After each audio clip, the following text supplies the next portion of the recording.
For some, Christmas is about those wrapped up, chilly morning walks with their loved ones. For others, Christmas time, the heart of their home is around the Christmas tree, watching those loved ones opening gifts filled with Christmas joy. But in the one household, it's about something else altogether. For me, the heart of my home is the kitchen, especially at Christmas.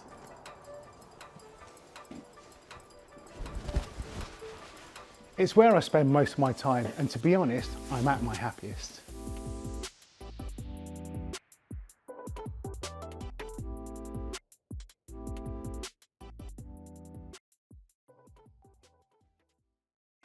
I'm going to show you some of my favourite recipes to keep you fed and festive this Christmas.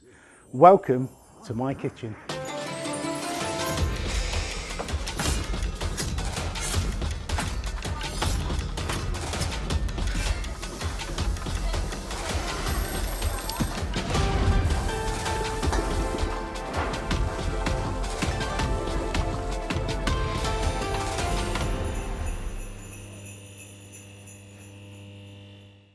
Hi, my name's Kwoklyn. Welcome to my Chinese takeaway kitchen at Christmas. I'm going to show you how to make the most of your Christmas dinner leftovers and share my tips on pimping up some of those classic festive favourites. We've got a twist on the classic mince pie, my chili bean udon noodles with leftover turkey meat, and making its star appearance, my capital spare ribs. Right, enough chat, let's get our Christmas wok on.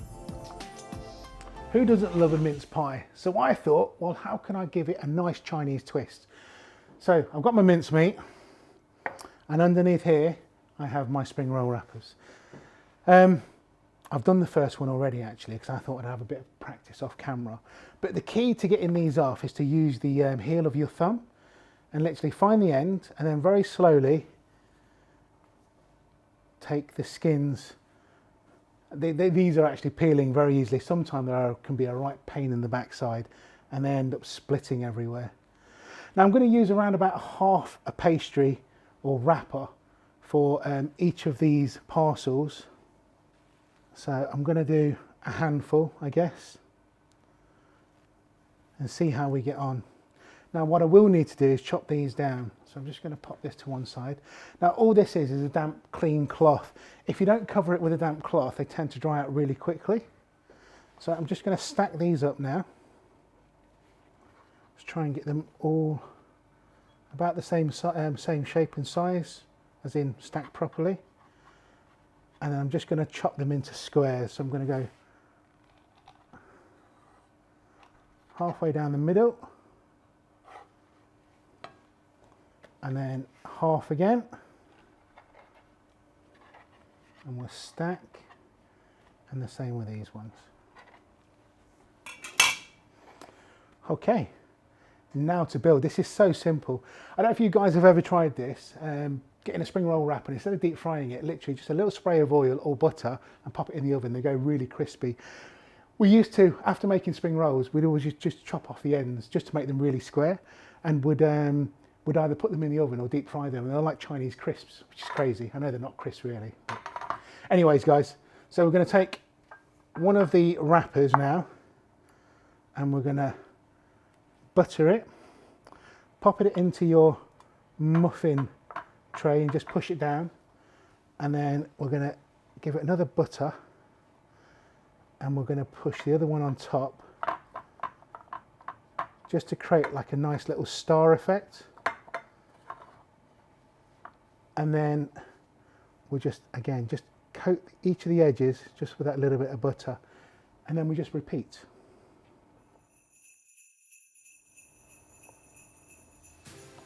Now, how quick was that? Right, the last thing we need to do is to get our mince meat, and we're just literally going to put a dollop into each one.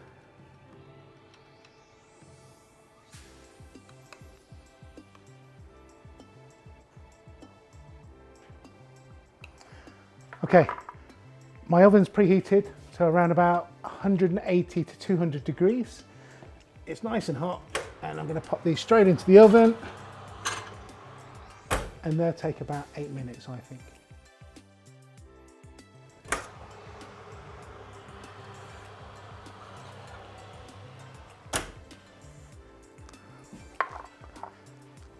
There you go.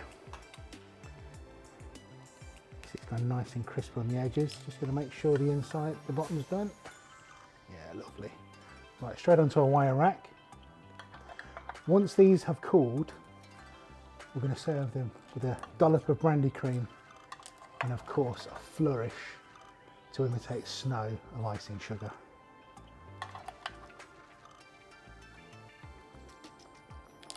How simple were these to make? There you go. My nod to the fabulous yet very humble mince pie with a little bit of a Chinese twist. Yeah, I'm pleased with them. Now the one we've all been waiting for, my capital spare ribs. The perfect finger food for entertaining friends and family. Ask your butcher for a good lean rack of ribs, roughly the same size and chopped into individual pieces. Place into a large bowl, season with a pinch of salt or two, and liberally dredge in corn flour, as this will create a crispy coating when cooking. Massage into the ribs to ensure even coverage. Carefully lower into hot oil, being careful to place the ribs away from you to prevent splashing. These will take around 10 to 12 minutes to cook. Now to make the sauce. In a fresh pan, add stock, tomato ketchup, brown sauce, Worcestershire sauce, sugar and oyster sauce. Slowly bring the sauce to the boil, stirring to combine. While the sauce is warming, give the ribs a turn in the oil to ensure even cooking. Once the sauce is boiling, add a pinch of white pepper for heat, give it a good mix and taste. And yes, this sauce is blooming marvellous. The ribs should now be cooked all the way through, be golden brown and crispy. Using a wok spider, transfer to kitchen paper to drain. Once drained, add the ribs to the now thickened sauce and toss to coat evenly. Now grab yourself a plate and using your tongs, pile the ribs as high as you can. The plate that I'm using is the one that we actually used to use in the restaurant back in the late 80s. Pour over the remaining sauce, as you really don't want to waste any of this. And finally, garnish with a retro sprig of curly parsley to match the plate from this era. Not essential, but it's a great way of adding a bit of colour to your dish. Now, grab a rib and bite. The meat should be tender and juicy, the coating crispy, and the sauce finger-licking good. So what do we do with those dreaded leftover veggies? We have those, everybody's favourite, the Brussels sprouts. It gives me wind, but there you go. Roasted carrots and potatoes, cauliflower, peas and sweet corn. Well, instead of the traditional bubble and squeak, I'm going to show you how to really give these and elevate those flavours by using some cumin, some turmeric and some curry powder. And we're going to make this lovely vegetarian curry puff. It starts with a little bit of background onion for those aromats and a little bit of a change to those boiled sprout flavours. And I'm going to dice everything nice and finely, making sure that each mouthful we get a little bit of everything.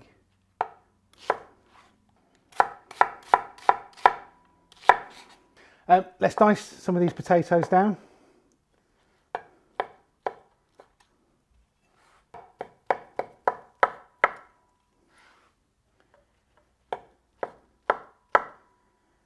I'm actually very surprised that there are actually leftovers. Normally, I think most of us at the end of, even though you only ate at 2-3 o'clock, maybe just before the Queen's speech, and then we, then by 5 o'clock, we're microwaving what's left over and eating our second roast dinner of the day, and that's before we get the cheese and biscuits out. So, but anyways, just in case you do have leftovers this year, I do recommend that you give this recipe a bit of a go because it is really nice. Make sure these Brussels sprouts are chopped nice and small because no one wants a massive chunk of Brussels sprout.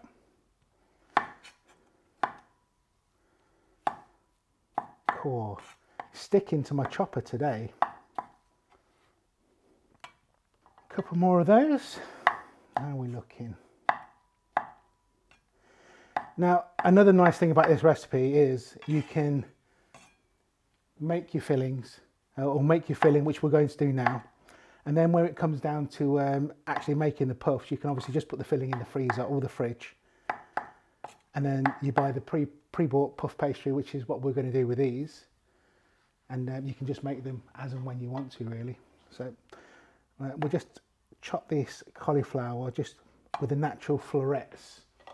So you can probably see the natural florets there. So rather than just trying to hack it to death, I'm just going to try and separate some of these florets. Actually, some of those are a bit big, so we'll chop those down as well. And then my peas and sweet corn. So let me just rinse my hand off.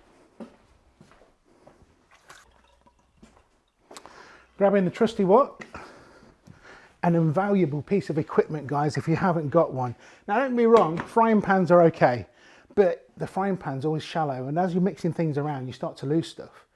So, a wok is what I'd recommend. So, to my non-stick wok, I'm going to add about a tablespoon of oil. And then we'll start off just by frying off some of these onions. Now, the beauty of using non-stick is that you don't actually have to wait until the oil's hot. You can obviously pop everything straight in. If some of you purists out there are using your carbon steel woks, then yes, get your wok nice and hot, because otherwise things will start to stick. Now, what we need to do with these onions is just to soften them first. And I will get a little bit of caramelization going on just to inject that extra flavour and sweetness.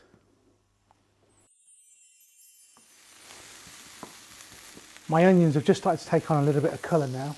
So this is when I'm going to introduce some of these other veggies. So let's get the Brussels sprouts in, because I think it'd be quite nice if we can get just a tiny little bit of colour onto these. And maybe the potato as well.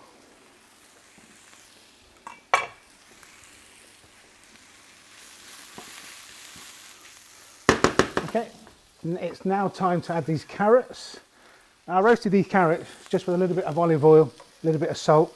What's really nice with carrots, if you haven't tried it before, guys, is just a squeeze of orange juice just towards the end, because it just brings that extra element of sweetness, which would have been really nice actually in this dish, but it's not done this time.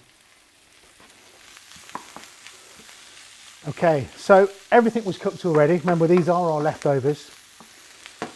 And what I'm going to do now is start to inject some of these extra flavours into there. So let's start off just with about half a teaspoon or so of cumin powder. And then a good teaspoon of turmeric. Now, turmeric not only going to add that earthy flavour, it's also going to add that beautiful yellow colour. Curry powder. Now, for this much, we're going to get about maybe 6 curry puffs out of this. And of course, I've got loads of leftover veggies, so but my wok is quite small. I'm going to add about 2 teaspoons anyway to this mixture, maybe 2 and a bit actually. For a little bit of background heat, just a tiny pinch of white pepper, and let's just cook these spices into these vegetables, just to remove any of that rawness, you know, that raw spice flavour. Okay, now before we add any liquid at all, now of course you can do my favourite method of a corn flour slurry, which is basically corn flour and water mixed together. But I'm going to add this into the dry mixture now. So I'm going to add about just over a teaspoon of corn flour. And I'm just going to mix that through this dry mixture as it's cooking. So when I do add my liquid in a second, it will naturally thicken. Now the curry puffs, obviously, we don't want them to be oozing or really wet, because obviously when you bite into it, you don't want everything to go over you. But it needs to be enough moisture that there's a little bit of a curry sauce, I guess. So let's just make sure that corn flour is mixed in. And now in goes our vegetable stock. I'll just give that a quick stir.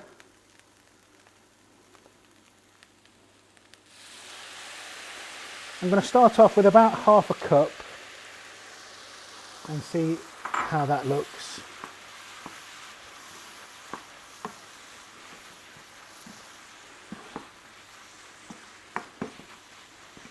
You know what, I think I can take just a little bit more liquid.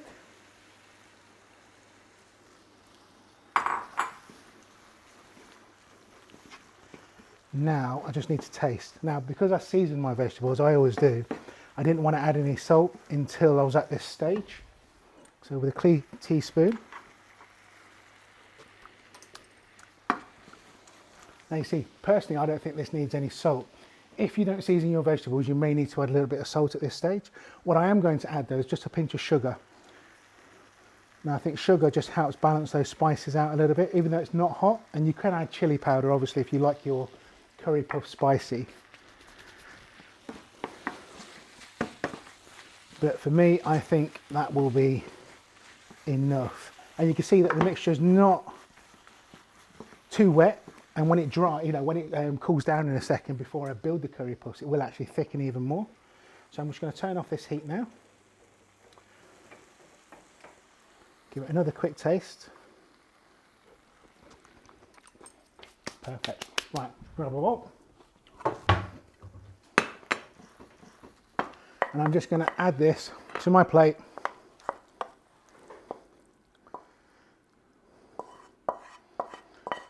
And I'm just going to allow this to cool for at least half an hour, maybe up to an hour before I start making the curry puffs. And we'll just spread that out. And in my opinion, this is far better, even at this stage here, than bubble and squeak. This is my version of bubble and squeak that we're going to stick in pastry. Right, that can go there. Time to tidy up. Of course, we could make our own puff pastry, but the pre-rolled stuff is just as good. Carefully roll out a pastry sheet onto your chopping board. Pastry is best kept chilled, and as you can see, mine got a little bit warm. Now I find that by flouring my chopper, it stops the pastry from sticking when I cut it to size. Divide your pastry sheet into 6 evenish pieces. Flour the chopping board and take one piece of pastry and drop a dollop of filling into the centre. Using egg wash, brush 2 edges and fold over to make an envelope. Using your fingers, gently seal the edges and crimp with a fork. Gently transfer the parcel onto a prepared baking sheet and repeat with the remaining pastry and filling. I'm just going to egg wash this last one. Be quite liberal with the egg wash because you want a nice glossy glaze on the top of these, so when they go golden brown. And personally, I think what makes them look even nicer is just a little sprinkle of sesame seeds. This is a mixture of black and white. You don't need too many. Now these will toast obviously when they're in the oven. Now my oven has been preheating at around 190 to 200 degrees Celsius, which I think is about gas mark 8, so it's quite a high one, and they will only take around 12 to 15 minutes. So I'll just keep an eye on them, and as soon as they're golden brown and puffy, I'll pull them out of the oven. So in these go.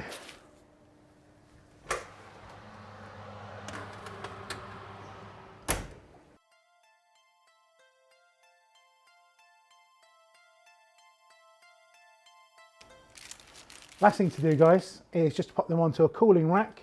They're going to take about 15-20 minutes to cool. And then when our guests arrive, and we always have guests at Christmas, I think it's just a given, isn't it, that the doorbell goes all the time. We have some amazing, tasty leftover treats to offer them. And of course, because it's Christmas, we could always dress with a little bit of parsley as well.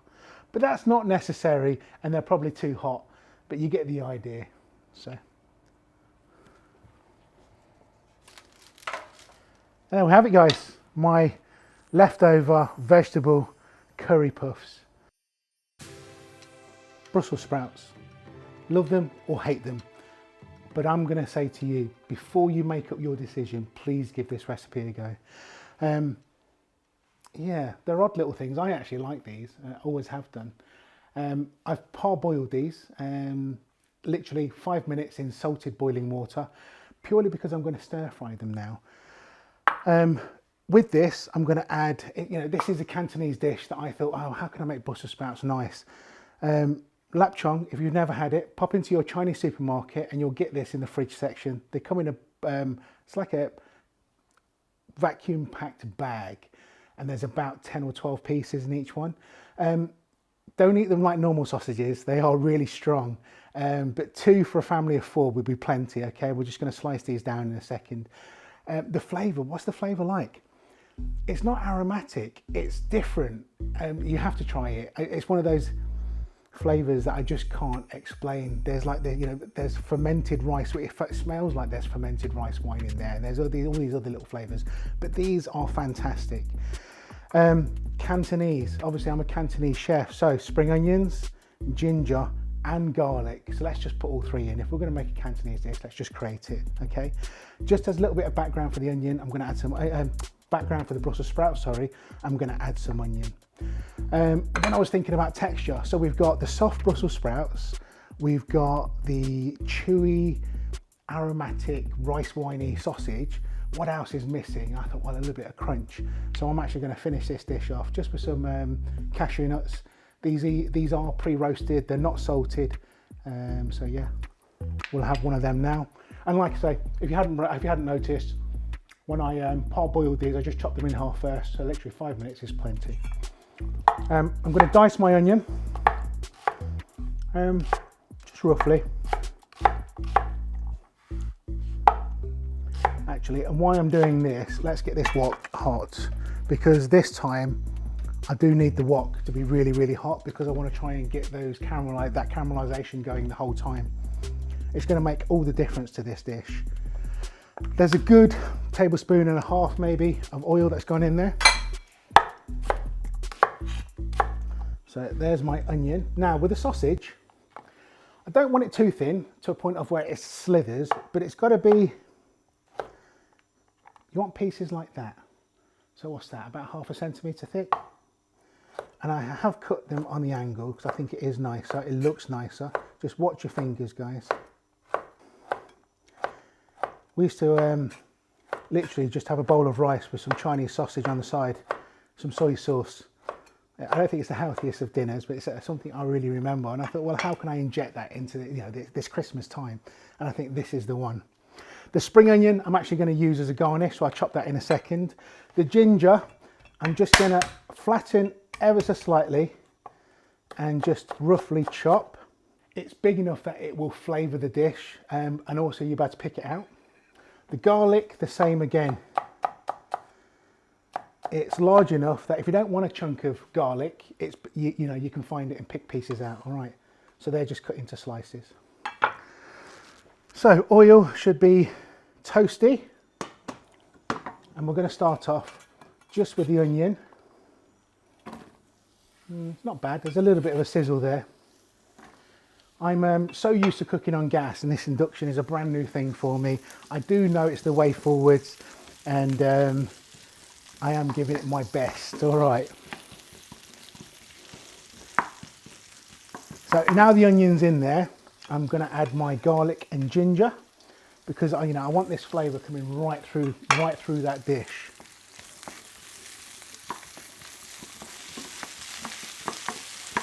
So growing up in the restaurant, especially the Panda, every Christmas, there was the month leading up to Christmas, obviously was the busiest time for my mum and dad, and we'd have parties in there, and obviously all of us would be working. And it's strange really, obviously, with an English mother, Christmas Day is all about the roast turkey, the Brussels sprouts, the gravy, the roast potatoes. But the build up for Christmas for me was always about the Cantonese food. It was the sweet and sour, it was the black bean, it was garlic, ginger and spring onion.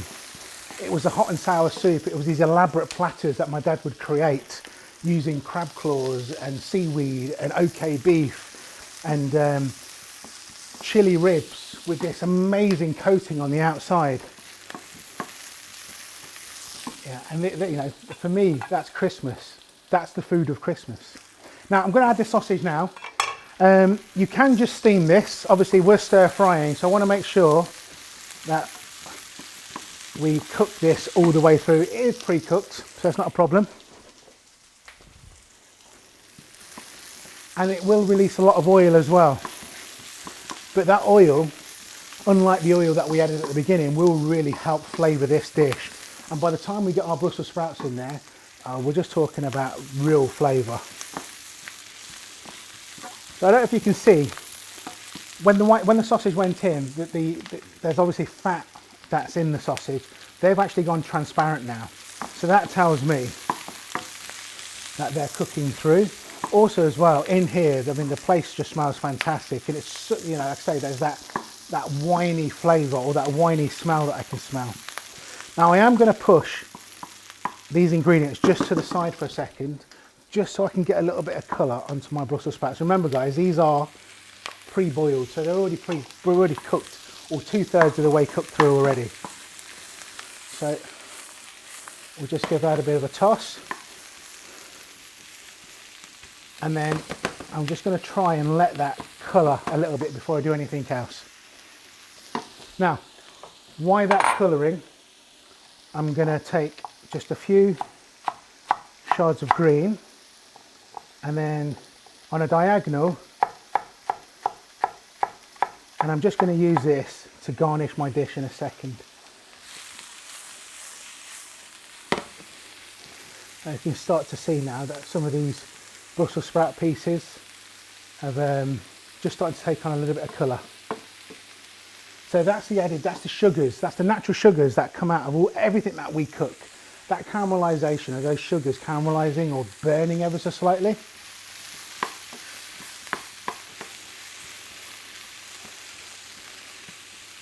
Now just before we add any liquid, I just want to make sure that it's the right colour. And I think we're nearly there. Now, to cheat colour, this is where we add a little bit of dark soy sauce. So in goes a little tiny splash of dark. For saltiness, I'm going to add the light soy sauce.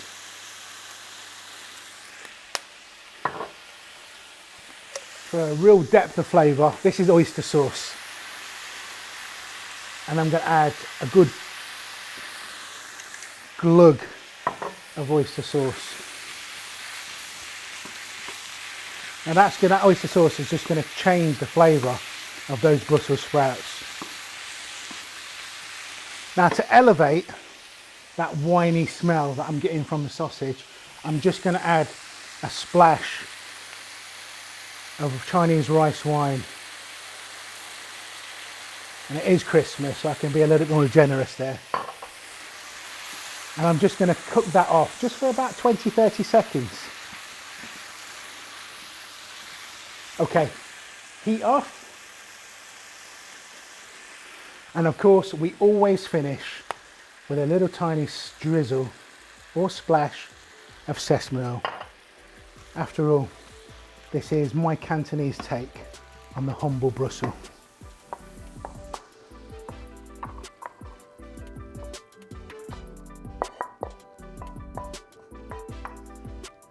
And just before we serve, let's give it a little flourish of spring onion.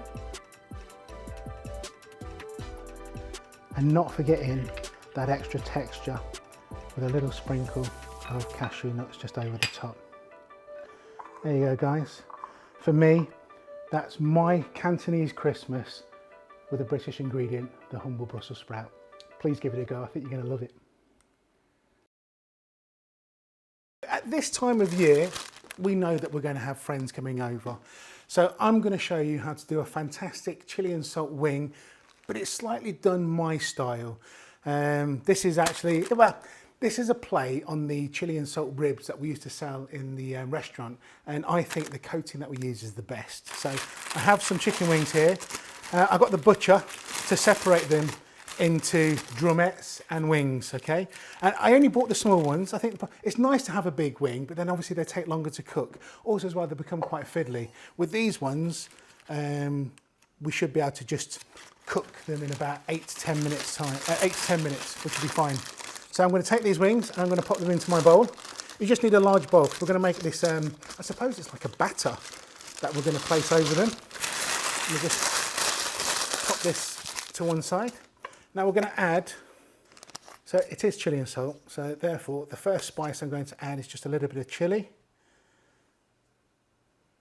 I say a little bit, we all like a spicy wing. That's going to be followed by the classic Chinese 5-spice. So you get some of this. Now you want about a good tablespoon, so I'm going to do a heaped teaspoon, followed by just another little touch, which is about a tablespoon.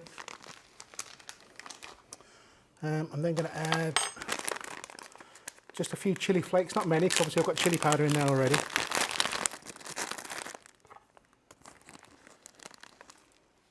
It's nice to get a bit of a crunch of a chili seed or some of these crushed chilies. You're going to want a good tablespoon and a bit of corn flour. Now this is what's going to create the batter. And lastly, 2 eggs. So egg number 1, egg number 2. Now we need to get our hands in there. So what we're going to do, we're going to incorporate all of this mixture together along with the egg, and it's going to coat those chicken wings. Now I realise at home you can't smell this, but you've got to trust me when I say it smells fantastic. Now if you find that your mixture is a little bit wet, now I think this is a little bit wet, I'm going to add just a touch more corn flour. It all depends on the size of your eggs, you see. And I think these were very large eggs, so there's a bit more corn flour going in. And you want enough, well, you want the consistency so it's nice and sticky. So you can see it's starting to become really sticky now. So these wings are now coated in 5-spice, chili powder, chili flakes, and that corn flour mixture. Now my oil has been preheating. I'm hoping we're about up to about 170, 180. Again, I don't want to start it too high, so we should get a sizzle. So it might be a little bit low. So I'll get another one in, and let me just turn this heat up. And we'll start placing this in. Now it's okay to start quite low, because obviously as long as the heat comes up, so what's going to happen is it'll cook nice and slowly to start off with, and then it become really nice and crispy towards the end as the heat starts to increase. Now, like always, guys, if we crowd the pan at this stage, it won't do anything, to be quite honest. So I'm going to start off with about 12 to 14 pieces, and I'll have to cook these in 2 batches. So I've got some drumettes, and now I'll put the flats in. I take it you all know the difference. So there's the drumette, and this is known as a flat. It's with the double bone in. So in that goes. I give my hands a quick wash. Now, as my wings are cooking, I'm just going to get the seasoning ready for the topping. This starts with a good grind of black pepper. So we've got about 2 teaspoons going in at the moment.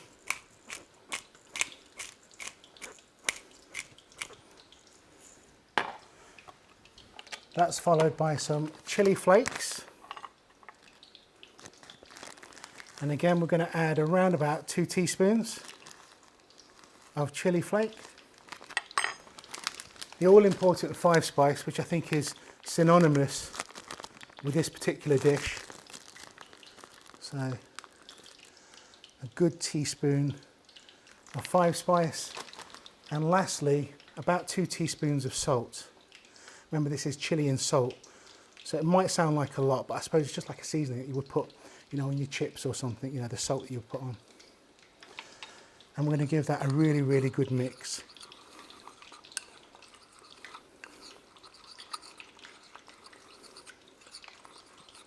So that's my seasoning done. And now to chop my veggies. So the onion we want as a fine dice.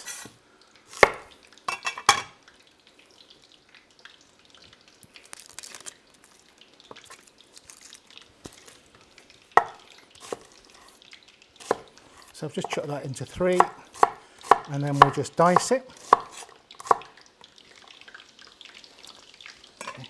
I'm just going to give these a quick stir because obviously I don't want the bottom of the wings to be burning on as they're sitting on the bottom.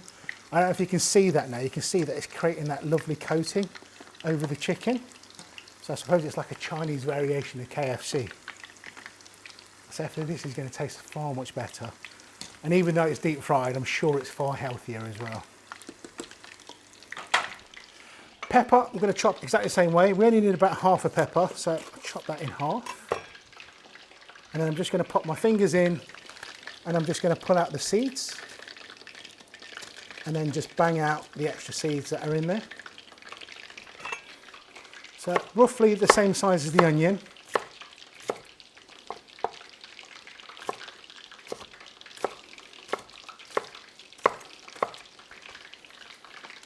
And then a little bit of garlic as well.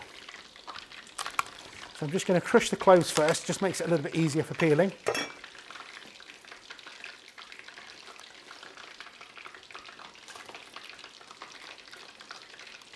Now, because those wings are really coming up to temperature now, I'm just going to turn the heat down. Now obviously, if you've got a fryer at home, you can control it at about 170. After the first 7-8 minutes, you then turn it up to about 190, just so they get nice and crispy, and then the wings should be cooked nice and all the way through. I'm just going to shred the garlic.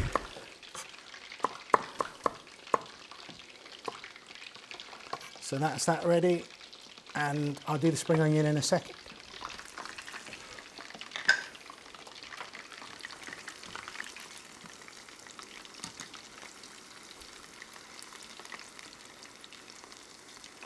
Okay. Now, if you are cooking at home and you don't have a thermometer, what you can do is have a look at what's going on in the pan. Now, the bubbles that you can see that are popping on the surface, this is the moisture and the water actually evaporating in the chicken. Now, the idea being is that when this oil goes still, all of the water is evaporated and cooked through. So you know the chicken's cooked all the way through. I mean, it's a little bit, it needs a little bit of practice, but I mean, you know that something that size in hot oil is going to take about 8 to 10 minutes.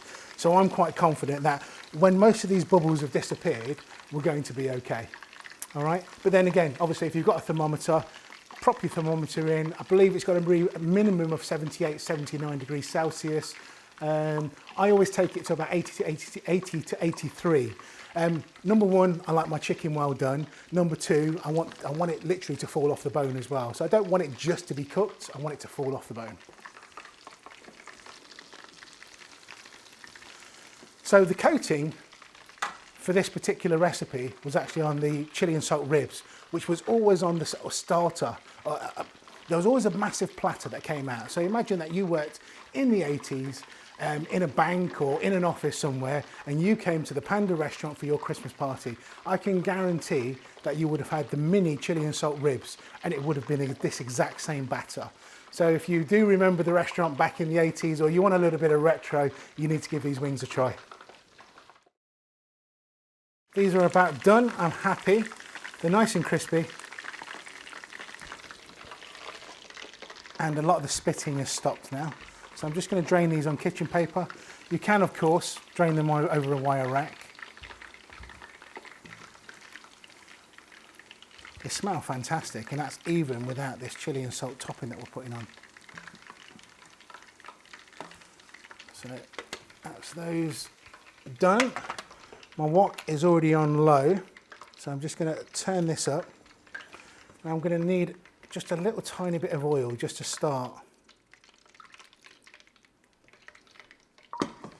the onions. So let's get the onions in. And the garlic. Hopefully that'll start frying in a second.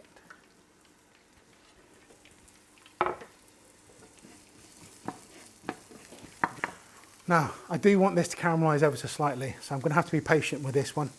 I think it makes all the difference when we're eating the wings. It's got a little bit of onion on, a little bit of garlic and a bit of pepper. And it tastes so much nicer when that onion or garlic or even pepper has browned a little. Okay, onions are just starting to take a bit of colour now, so in goes my pepper.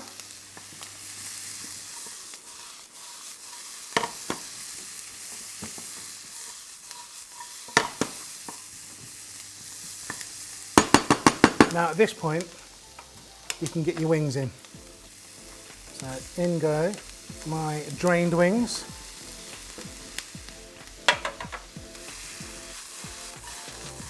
Give it a quick toss.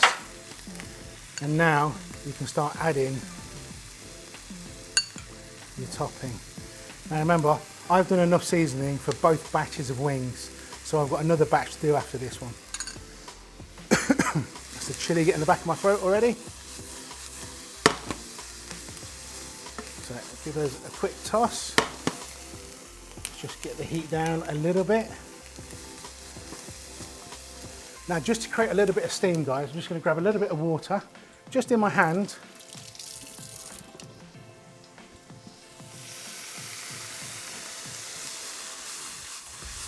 And that just creates a little bit of steam and just helps distribute that seasoning a little bit more. And there we have it, the first batch of your chilli and salt wings. And we'll just place these.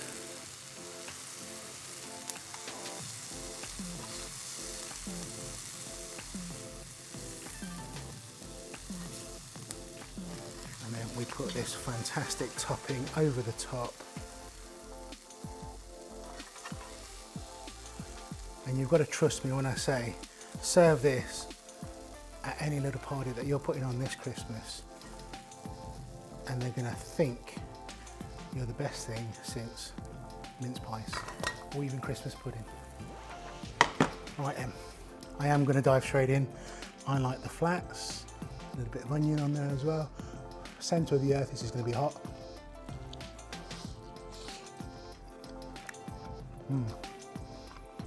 And it's fall off the bone. Enjoy. Got to give it a go, guys. My chilli and salt, chilli wings, perfect Christmas time party food. So it's Christmas, it's the day after, and I think most of us are used to something that looks pretty much like that. So in my household, actually, if I'd cooked for the Wans, this would have all been gone, because we are a bunch of greedy little buggers, to be quite honest. Anyways, guys, I'm going to show you a couple of dishes that I think are perfect for sort of like using your leftovers. The first one I want to do is a mushroom wonton soup. We're going to make a fantastic stock from the bones, and then we're going to use some mushrooms. I think there's always a meat overload when we're at Christmas time, with the turkey, the pigs in blankets, the roast gammon, the roast beef, the roast goose, the roast turkey. I think you get the picture. So I thought start off with a nice mushroom wonton, even though it is going to be in a fantastic turkey stock, and then that can follow with the rest of the dishes that we're going to cook. Now, all we have to do with this, guys, is pick off the meat. It's not rocket science, and literally we're just going to take the meat, we're going to shred it, and we're going to pop it in a bowl. I pulled the turkey, or picked the turkey off the bones anyway, or the meat off the bones. Well, I say I did it. I actually got my director to come in, Kieran, to come and give me a hand. Pussy. It's not fussy, it's just don't want to be wasteful. I mean, if you're working in the kitchen with my dad, Yeah. he would have, he probably would have got a clip round the ear for wasting stuff. Do you help your mum out in the kitchen at all? Yeah, all the time. So, which is a no then. She's going to be watching this, mate. No, he doesn't. That was put to one side. We're going to use it in a dish in a second.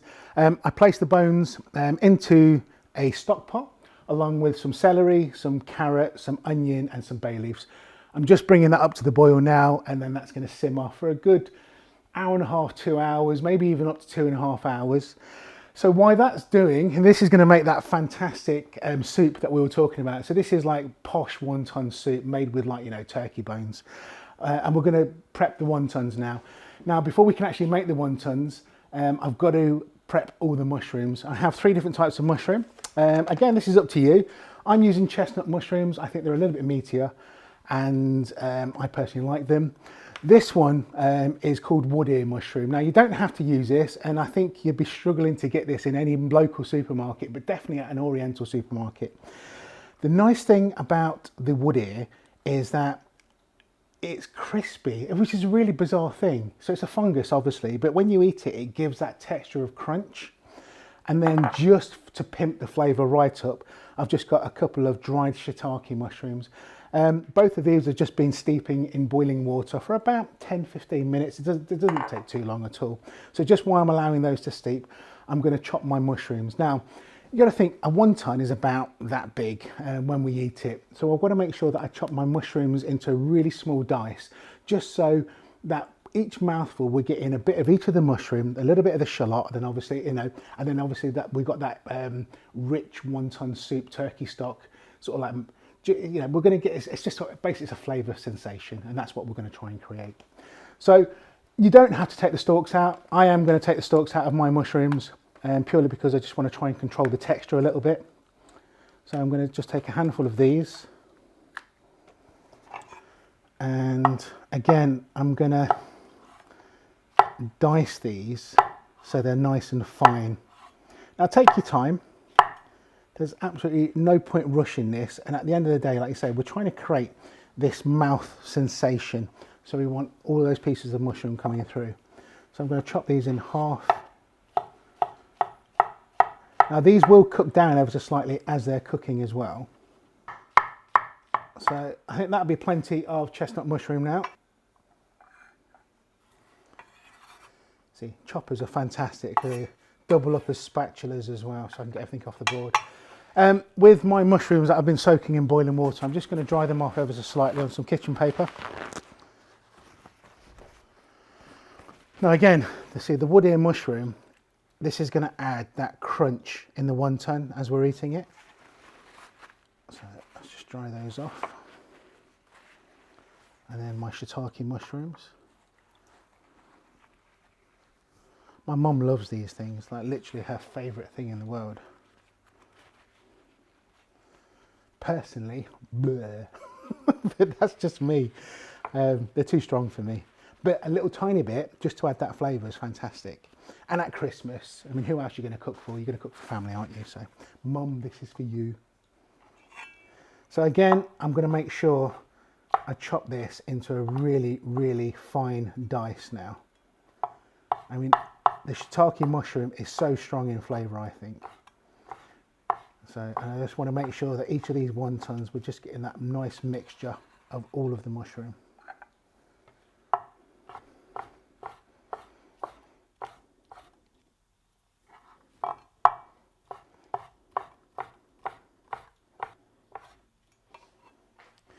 Now with the wood ear mushroom, there is a centre core piece, which I think remains quite hard still. So I'm just going to chop that little tiny piece out.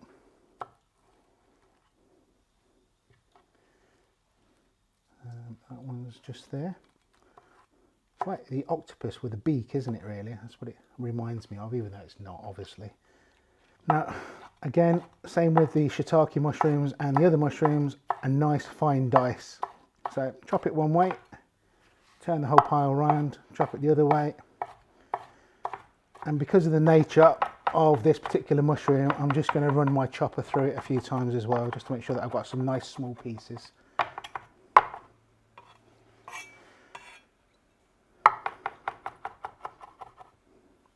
Lovely. That can go onto that side of my plate. Now, you can use your standard onion. I've opted for shallots this time. It's probably the one time of the year, it's probably the only time of year actually that I use shallots. And again, I just find that the shallots are a little bit sweeter and very nice for this particular dish, because again, I don't want the wonton to be overpowered with that onion flavour, but I want just that subtle background.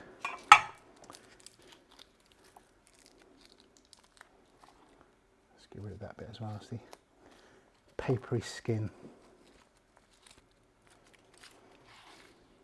Push that to one side.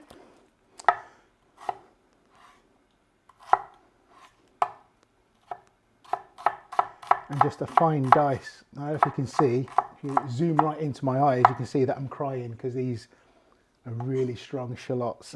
So I'm not crying because I'm sad, I'm crying because it's happy, because it's Christmas time. But yeah, it does make chopping that little bit more awkward actually. And my nose is starting to run, so you're going to see me sniffling now on camera. Kieran to the rescue. Thank you very much. So you can edit this bit, you get barp, barp. Okay, so we have some finely diced shallots, followed by our little medley of mushrooms. Don't need the rest of those for now. I'm going to move this over, so let's get this one. That's not too bad actually. Oh, he says that, it's quite warm actually. All right, so that's up to 9. So I need to now soften my mushrooms. So I'm going to cook the mushrooms. I'm going to pop them into a bowl to cool, and I won't make my wontons until the mixture is fully cooled.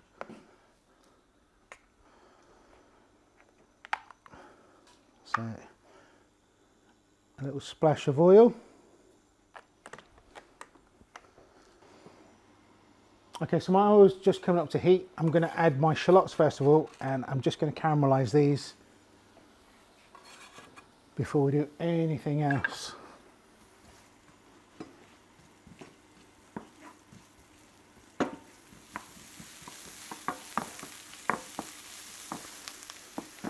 Now, I'm going to soften these rather than caramelise actually. Remember, the wonton skins are going to be really soft. It's going to be served in a nice clear wonton soup. So I don't want really any crispy bits in there. The crispy bits are coming from my wood ear mushroom. So these are just starting to soften. So I'm literally going to pop in my chestnut mushrooms at this point. Doesn't matter if I've got a few bits of the other ones going in. And again, trying not to crowd the pan. I don't want to bring the temperature down too much as I'm cooking, because I want to make sure that I'm frying these mushrooms rather than letting them stew. So, and I say these will cook down ever so slightly.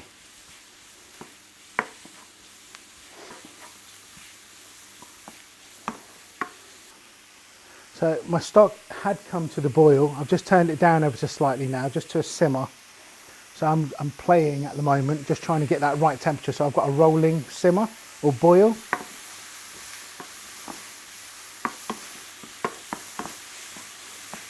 Okay, now time for the other 2 mushrooms. So in go my wood ear and the rehydrated shiitake mushrooms. Now I've opted not to put garlic or ginger into this particular dish because I want those natural mushroom flavours to come through. Don't get me wrong guys, like with all of my recipes, you've got to pimp these out so they suit your taste buds. If you like that extra hit of garlic, put some garlic in, or a little bit of ginger. For me personally, I just wanted that natural, those mushroom flavours to come through. So I didn't want to disguise any of those. Okay, I'm going to add just a tiny little pinch of salt.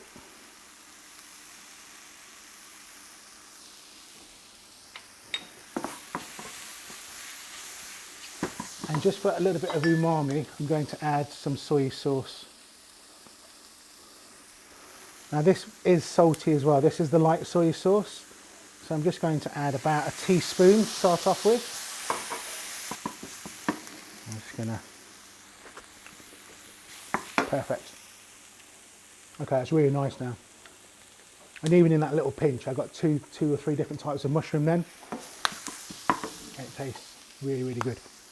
I'm going to finish off with the smallest tiny little drizzle of sesame oil. This is just going to give it that nutty note, which is like classic for Cantonese dishes. Now wonton soup is a Cantonese dish. And then into my clean bowl. And then we're just going to pop this to one side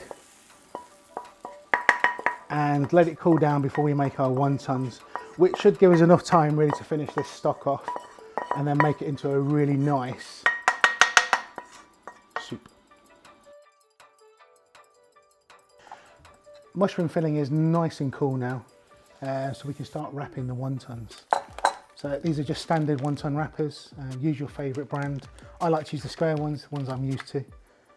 Now, these are dead simple, but I will teach you how to do this, okay? So I take a flat of wonton on the palm of my hand, and one of the points pointing directly at me. I'm going to take about a teaspoon, maybe just a touch more of a teaspoon, a little bit of an egg wash on the 2 sides that are closest to me. You can just use water as well. I'm then going to fold and I'm just going to hold the wonton on the folded corner.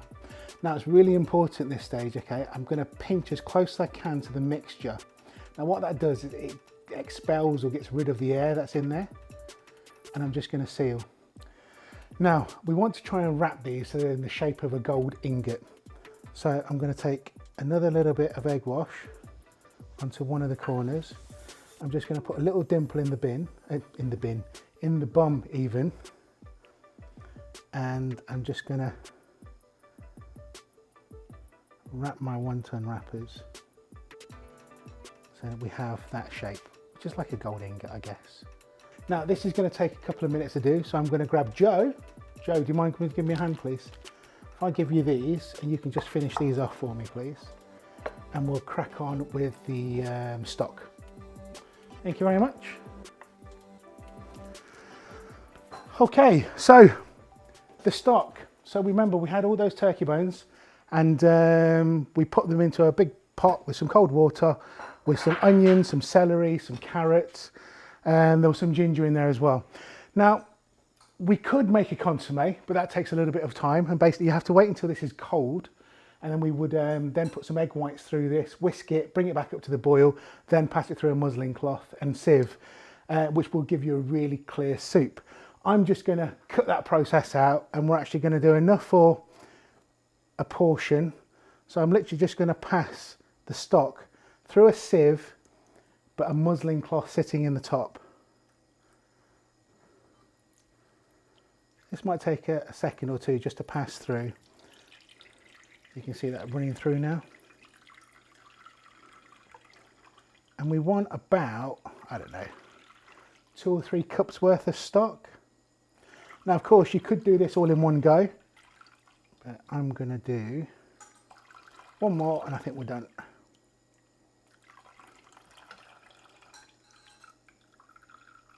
Okay, now what I've got to do now is bring this up to the boil. And as I'm bringing this up to the boil, I'm going to add a little bit of salt for seasoning, and I'm doing this by eye. So a little bit of soy sauce for that background umami. Now this is the light stuff again, about that much I reckon, and then that clean. I'm going to use a pinch of white pepper. Now the pepper is going to give that background heat that is quite classic with wonton soup, I think. About that much. And we'll just bring this up to the boil. Now you probably see as well I've got another pan on the stove. This has got my water in for boiling the wontons in a second. So just push that over. So that's coming up to the boil. So once Joe's made me about 5 or 6 wontons, I'll get those boiling.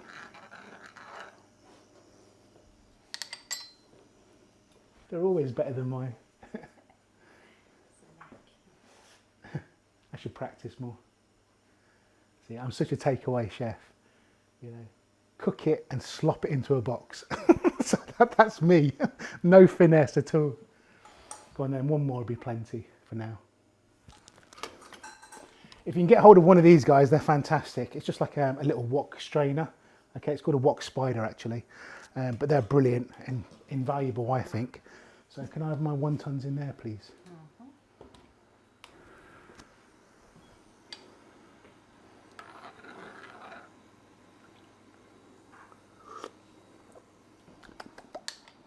So that stock is so yummy. It tastes like Christmas dinner because basically it's made from turkey bones. It's fantastic. Thank you very much. I'll do 3 first of all, and I'll get those in. I'll come back for the other 3. Thank you. So water's rolling, okay guys. Remember, the filling's cooked. The pastry will need about 2 minutes, if that. Maybe only 90 seconds even. So that in that goes. I'm going to add a little bit more salt. And I wasn't actually getting any heat at all, so I'm going to add another pinch of white pepper. And we'll give that another mix. Now when you're cooking these wontons at home, especially if you're doing them with the standard pork and king prawn mixture, normally the wontons will sink as they go into the water. And as they bob up to the top, that's when you know they're ready. Because these are mushrooms and they're cooked already, they're already floating. So I'm going to give it about 90 seconds or so just to make sure the filling's nice and hot and the pastry's cooked. Now that's a nice soup. Like I say, that depth of flavour is just something you can't get unless you make your own stock. And again, there's such a unique flavour with turkey bones. And like I say, yeah, for me, it tastes like Christmas dinner. So, okay, I am happy that these are cooked. So I'm going to turn off the heat. I'm going to grab my serving bowl.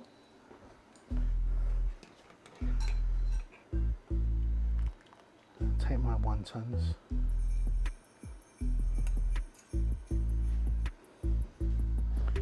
if I pop that there, what I'm going to do, I'm going to dress this with just with a little tiny drizzle of sesame oil. So it's just glistening. A little sprinkle of spring onion. And then I'm going to grab my hot stock. Let's just grab this ladle. I'm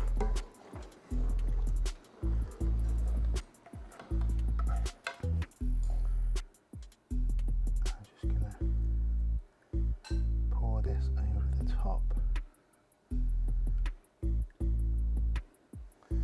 Now, it looks nothing like Christmas dinner, but remember we used our leftover turkey bones to make this.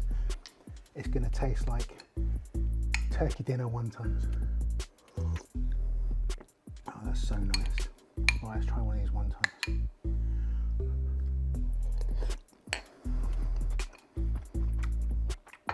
I'm getting all of that mushroom flavour coming through. The bite of the woody mushroom, the shiitake mushroom is so strong. And I'm glad I only put 3 in. But that broth, to be honest, is the star of this dish. So you know what to do this year, guys. As soon as Christmas is over, get those bones into a big pot and make yourself a big old turkey stock. One of my favourite dishes to cook at this time of year, especially with the leftover turkey, is my chili bean noodle bowl or soup bowl. Of course, this is the turkey that I picked earlier when I was making the stock. I'm just going to shred this down a little bit smaller, and this is just going to lay on top of my noodles after they've cooked. So I'm going to be a bit of a piggy, and I love that bit as well. Now, I could, I suppose, just put this straight on top of the noodle, but I am going to heat it up first, just to make sure it's nice and hot. So I don't need to add too much oil, especially with these non-stick pans. So I'm just going to add literally a teaspoon of oil, and I'm going to grab my turkey. Now I'm going to cook this so it goes nice and crispy around the edges, which I think is an extra little added bonus, to be quite honest.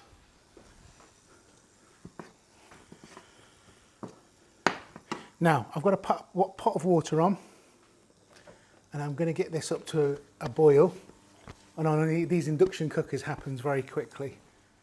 So I'm now going to add my noodles. Now, these are traditional Chinese udon noodles.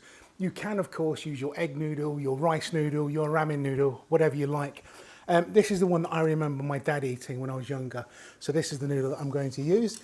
And just like pasta, I'm going to add it into the water, and as it starts to soften, I'm just going to make sure that it's submerged. And I say, with these inductions, they get up to the boil really quickly. So just turn that down to number 8. Now they'll only take about 2 or 3 minutes to cook.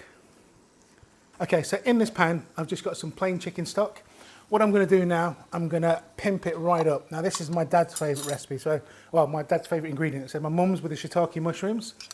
This one is chili bean or fermented chili bean paste. And I'm going to add 2, maybe even 2.5 dollops of chili bean paste into this soup. My turkey's just starting to sizzle away. I'm going to give this a quick stir. And just check my noodles quick, and they're just softening now. I'm now going to add a small pinch of sugar, Now I think the sugar just helps balance the chilli in this dish. This is a real quick one. Now I won't add any salt until I've tried it. So I'm just going to bring this up to the boil. So just like pasta, guys, when you're cooking noodles, I personally like mine with a little bit of bite. So I suppose you would call this al dente. It's also going to be sitting in the soup for a little while as well. Well, for 5 minutes while we're cooking, or eating it, should I say. So personally, I wouldn't overcook these, but I don't think they're quite there yet, but we're not far from it. So just give that a try. Still a little bit bony. So another 2 or 3 minutes on those. Soup's just coming up to a boil now, or starting to simmer anyway. Now, I'm not going to add any seasoning to this at all. I did and ahh about adding a little bit of 5 spice and salt, but I think with the chili bean paste, I just don't think it needs it. I just wanted to make sure that the turkey was nice and hot before I popped it on top of my noodles. So, let's take a spoon and give this soup a quick try. It's such a good soup. I mean, literally, that's chicken stock, a little bit of chili bean paste and a touch of sugar. That's all you need. I'm going to turn this down now, just so that can simmer away.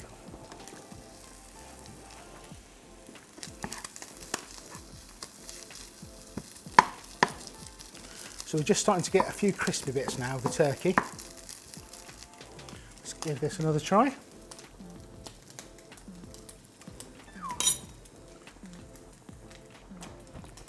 Perfect. Now I don't really want to take that any further. Like I say, I don't want my noodles to be super soft. So I'm just going to grab my bowl. Of course, you can do this through a colander or a sieve. I'm literally just going to take my noodle and pop it straight into my bowl.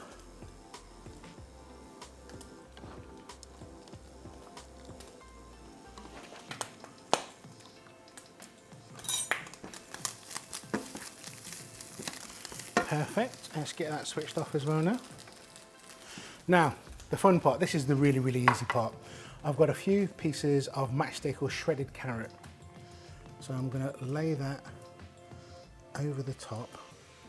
I'm going to try and make this look as pretty as I can. Like I say, I'm a Chinese takeaway chef, but I will try my hardest to make it look pretty. I'm then going to take some bean sprouts.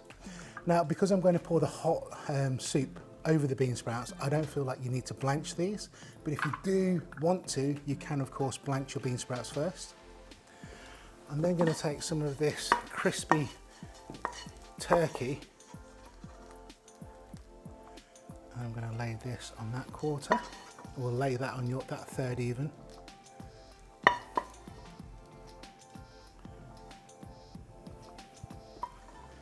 I'll switch this one off now.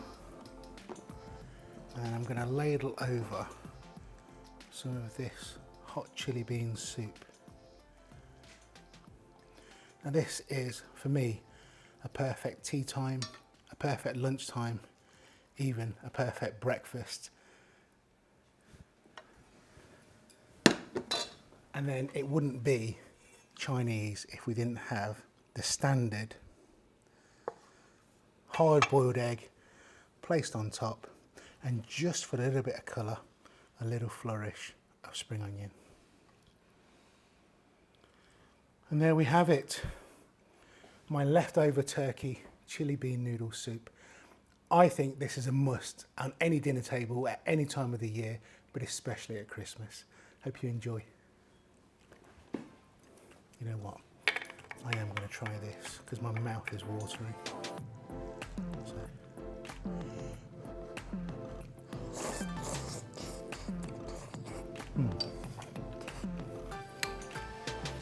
I'm not sharing this with anybody. Fantastic. And there we have it, 7 delicious recipes to use up your Christmas leftovers and bring a new twist to some old classics. Have faith, you don't need to order a takeaway this Christmas.